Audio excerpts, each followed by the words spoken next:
ఇంకొకటి అంటే మీరు ఈ ప్రశ్న అడిగినాక నాకేంటి సంబంధం, నన్ను ఎందుకు అడుగుతున్నారు అనొచ్చు. శ్రీదేవి గారి గొడవ, జయప్రద గారి గొడవ గురించి అసలు చాలామంది చాలా రకాలుగా చెప్పుకుంటారు కదా, టగ్ ఆఫ్ వార్. అంటే మీరిద్దరికి సన్నిహితులు కాకపోయినా జయప్రద గారికి సన్నిహితులే కదా, అసలు ఏమిటండి ఎందుకు గొడవ వాళ్ళిద్దరికి? యాక్చువల్గా ఈ జరిగినప్పుడు నాకు ఏం తెలియదండి. కారణం ఏంటంటే జయప్రద, శ్రీదేవి అప్పటికి హిందీ ఫీల్డ్కి వెళ్ళిపోయారు. తెలుగు టోటల్గా ఈ గొడవ అక్కడ గొడవ మర్చిపోయారు. వాళ్ళకి తోఫా ఆ టైంలో జరిగింది. సో అప్పుడు ఇక్కడ జరిగింది కాదు అది, తెలుగు సినిమాల్లో జరిగింది కదా అది. అది ఆ నేరం హిందీ సినిమాది, తెలుగు అది కాదు. సో పెద్దగా నాకేం తెలీదు. వాళ్ళు ఏదో పెడతారు ఇవన్నీ నేను అంతవరకు వెళ్ళినండి. ఎందుకు గొడవ పడ్డారు ఏది ఇంత. నేను జయప్రదను కూడా ఎప్పుడు అడిగింది లేదు ఎందుకే ఏంటి. జయప్రద నేనైనా కూడా మా ఫ్రెండ్స్ అయినా కూడా ఎప్పుడు డీప్గా పర్సనల్ విషయాలు పెద్దగా అంతగా షేర్ చేసుకున్నాం, లేకపోతే తన్ని బలవంతం చేసి అడగడము అది బెస్ట్ అండి ఫ్రెండ్షిప్లో. అన్లెస్ కొన్ని ఫ్రెండ్షిప్ డిఫరెంట్. అది సేమ్ థింగ్. ఇప్పుడు రాధిక నేనంటే we stay together, we travel together, that's a different. They know everything. Sripriya గారు కానీ అట్లా. జయప్రద అంటే మేము ఎక్కువ మోర్ యాజ్ అ సినిమా ఇదిగా అట్లా ఒక డిస్టెంట్ ఫ్రెండ్షిప్ ఉంటుంది చూడండి, అది అలా మెయింటైన్ చేస్తాం. తను హిందీ ఫీల్డ్కి వెళ్ళిపోయినా తను లేదు కదా ఇక్కడ, కానీ అది అలా మెయింటైన్ అవుతూ వచ్చింది. అందుకని ఎక్కువ పర్సనల్ విషయాలు, జయప్రద పర్సనల్ విషయాలు ఏమీ పెద్దగా నేను ఎప్పుడు అడగను, నాకు తెలియదు కూడా. ఇంటర్వ్యూ చేసినప్పుడు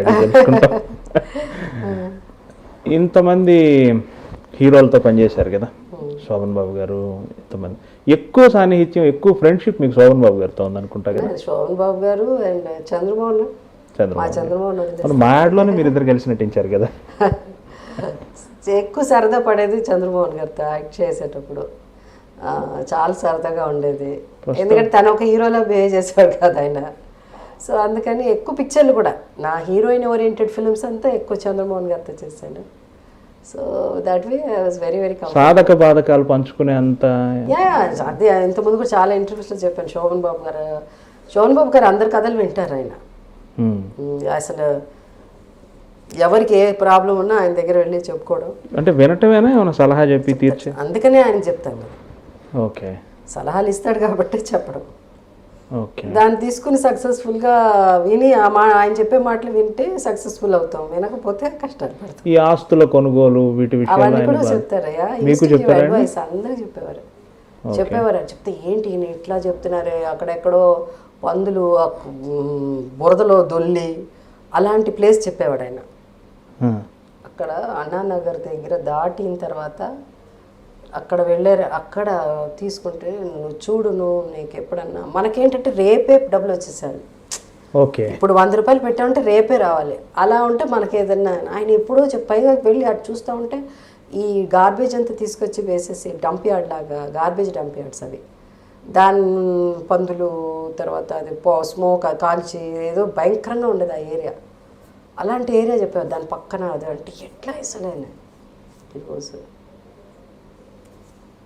అదే ప్లేస్ ఇప్పుడు మీకు 1 ఎకరం కొనాలంటే కూడా 30 crores. అది 1 ఎకరం 30-40 crores. అది ఆ పందులు దొరికేది. ఆయన అలాంటి ప్లేస్ చెప్పేవారు. ఆయన ముందే తెలుసు. Use to do lot of research, homework బాగా చేసేవారు. అసలు very good business man in sense of property wise. Real estate is good at real estate. అది కానీ మనకు అర్థమయ్యేది కాదు కదా అలా. బట్ అది కలిసి రావాలండి. అది ఎందుకండి మీ జనరేషన్, మీ టైం ఉన్న హీరోయిన్లు మొత్తం అంటే అప్పుడు సంపాదించిన ఆస్తిని మొత్తం నిలుపుకోవటంలో అంత యాక్టివ్గా లేరు ఎందుకు? ఇప్పుడున్న జనరేషన్తో కంపేర్ చేస్తాను. అదే నేను ఆ ఉద్దేశం. అదే మీరు కానీ శ్రీదేవి గారు కానీ ఇప్పుడున్న జనరేషన్ మీరు సంపాదించిన సంపాదన అదే ఇప్పుడు ఉంటే ఒక 5,000 crores అయిపోయి ఉండేది అట్లా చెప్తే. అంటే అప్పుడు ఇన్వెస్ట్ చేసి ఉంటే అని నా ఉద్దేశం. అప్పుడు నో డెఫినెట్లీ 5,000 కాదు కదా. నాకైతే definitely it would have crossed. It would have somewhere between 500 and 1,000 లోపల ఎక్కడన్నా ఉండేది. The kind of properties we had already ఉన్నది కూడా. మీరు ఊహించలేదా భవిష్యత్ పరిణామాలు ఇలా ఉంటాయి? ఐ మీన్ రియల్ ఎస్టేట్ ఇలా భూమి వస్తుంది, ఇలా మనం జాగ్రత్త పడి ఉండాలి.